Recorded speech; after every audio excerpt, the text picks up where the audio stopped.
الذين آمنوا وتطمئن قلوبهم بذكر الله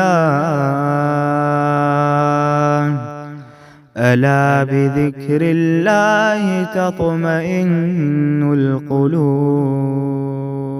لیکن شیطان نے اسے وسوسہ ڈالا، کہنے لگا کہ کیا میں تجھے دائمی زندگی کا درخت اور بادشاہت بتلاؤں کہ جو کبھی پرانی نہ ہو؟ ڈھکوسلا ہے اس کا بس۔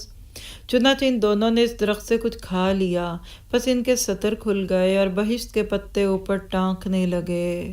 آدم علیہ السلام نے اپنے رب کی نافرمانی کی، پس بہک گیا۔ یہاں دیکھیے ذرا آزمائشوں میں سے آدم کی کیا آزمائش تھی؟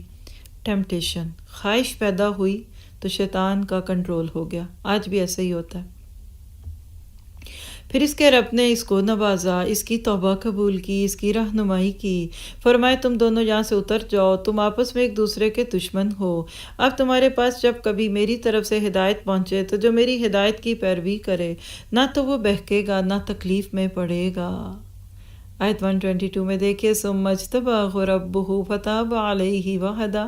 اللہ آپ کے میرے لیے بھی یہ جملے بول دے، چاہے ہمیں پتہ لگے نہ لگے۔ ندامت اور توبہ کی توفیق اللہ کا فضل ہے۔ احساس ندامت اور توبہ کی توفیق خوش بختی کی علامت ہے۔ اسی لیے تو سورہ بقرہ کی آیت 3 میں اللہ نے کہا نا کہ فَتَلَقَّىٰ آدَمُ مِن رَبِّهِ کلمات۔ اللہ ہمیں بھی کوئی ایسے کلمات سکھا دے جس سے ہماری بھی توبہ قبول ہو جائے۔